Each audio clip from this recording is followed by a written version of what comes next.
وسعت اللہ خان صاحب، ایک کافی ہم نے بات کر لی کہ صحافت پر بڑی پابندیاں ہیں، طریقہ کار پہلے کیا تھا اب کیا ہے، لیکن ایک اور بھی پہلو ہے. یہاں بہت سے لوگ جو بیٹھے ہیں وہ یہ بھی سوچ رہے ہوں گے کہ یہ صرف اپنی آزادی کا ذکر کر رہے ہیں، لیکن کچھ لوگ جو صحافت میں آزادی کا ناجائز استعمال کرتے ہیں ان کے بارے میں یہ کیا بات کریں گے. تو میں یہ آپ سے پوچھوں گا کہ یہ جو فریڈم ود رسپانسبلٹی، یعنی کہ آزادی صحافت کا ذمہ داری سے استعمال کا جو تصور ہے، کیا اس پر عمل درآمد واقعی ہو رہا ہے؟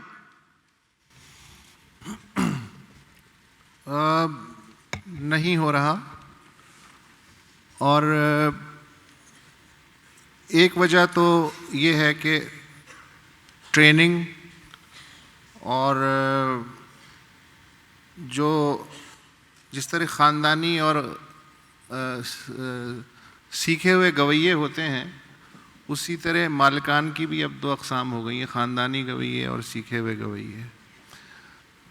تو ان کا جو ایٹیچیوڈ ہے ایز اے پروفیشن صحافت کی طرف، وہ جو بیسکس ہوتی ہیں، کچھ مالکان اس سے واقف ہیں، کچھ مالکان اس سے واقف نہیں ہیں. تو اس کی وجہ سے ایک بہت بڑا ہرڈل ہے کہ اگر کوئی دو چار آنیسٹ لڑکے لڑکیاں پروفیشنل انداز میں کوئی کھوج بھی کرنا چاہیں یا انویسٹیگیٹو رپورٹنگ کی طرف جانا بھی چاہیں تو وہ فرسٹریٹ ہو جاتے ہیں. وہ اپنا کام کرتے ہیں لیکن آگے ان کا کام سامنے نہیں آتا ہے. ایک پرابلم یہ ہے. دوسرے یہ ہے کہ خود جو نئی پود ہے صحافت میں، جو بنیادی ٹولز ہیں، یہ بات کی بات ہے کہ جی کون صحافت کو کنٹرول کرنے کی کوشش کر رہا ہے، کون نہیں کر رہا. سوال یہ ہے کہ آپ جب اس پروفیشن میں آئے ہیں، کیا آپ کی اردو ٹھیک ہے؟ کیا آپ کی انگریزی ٹھیک ہے؟ کیا آپ خبر اور مضمون اور کالم میں تمیز کر سکتے ہیں؟ کیا آپ پیور انفارمیشن اور اپنی خواہش کو الگ الگ کر کے نیوز بلیٹن میں شامل کر سکتے ہیں؟ اس کے بارے میں تو کسی ایجنسی نے نہیں کہا کہ آپ نہ کریں، یا کسی مالک نے نہیں کہا. تو یہ جو پرسنل سکلز ہوتے ہیں جرنلسٹوں کے، ان پہ مستقل دھیان دینے کی ضرورت ہے. وہ بات کی بات ہے کہ آپ کو موقع ملتا ہے یا موقع نہیں ملتا ہے، تو یہ بھی ہے. دوسری بات یہ ہے کہ جو انروڈز جو ہوئے ہیں، خصوصاً ہماری جو صحافتی ٹریڈ یونینزم ہے، اس میں جس طرح یہ کنفیوژن ہے کہ اوپر کی سطح پہ کہ کون سا سایہ کنٹرول کر رہا ہے اور کون سا نہیں کر رہا، ہمیں اپنے اندر یہ کنفیوژن ہے کہ کون سا صحافتی رہنما، اس کی ڈوریں کس مالک کے ساتھ یا کس ادارے کے ساتھ مل رہی ہیں، ہمیں کچھ سمجھ میں نہیں آتا. تو اس کی وجہ سے پہلے تو ہم ڈرتے تھے سامنے والے سے، لیکن ہم اب خود سے بھی ڈرنے لگے ہیں اور کنفیوز ہونے لگے ہیں. تو ان چیزوں نے مل کے صحافتی معیار کو بہت حد تک خراب کیا ہے. اچھا وجاہت مسعود صاحب، میں وسعت اللہ خان صاحب کے الفاظ کو اپنی زبان میں پیش نہیں کر رہا، جو میں سمجھا ہوں وہ میں آپ سے پوچھنے لگا ہوں، تاکہ وہ یہ نہ کہیں کہ میرے ذمہ نہ یہ ڈالو. میں یہ سمجھاؤں کہ یہ بتا رہے ہیں کہ کچھ خاندانی گویے ہوتے ہیں اور کچھ شوقیہ گویے ہوتے ہیں. عطائی ہوتے ہیں. ہاں، تو صحافت میں بھی، مالکان میں بھی، صحافیوں میں بھی کچھ شوقیہ صحافی ہیں اور کچھ خاندانی صحافی ہیں یا سکہ بند صحافی ہیں. تو نوجوان صحافی جو ہیں، اگر یہاں پہ کوئی موجود ہو یا سن رہے ہوں، ان کو آپ کیا ایڈوائز کریں گے کہ اگر انہوں نے صحافت کے میدان میں آگے جانا ہے تو وہ خاندانی گویوں کی ٹولی میں شامل ہوں یا شوقیہ گویوں کی ٹولی میں شامل ہوں؟ اس سے آپ کا بہت شکریہ. اس سے پہلے میں تھوڑی سی وضاحت کرنا چاہوں گا. وہ یہ ہے کہ موسیقی اور صحافت میں ایک بنیادی فرق ہے.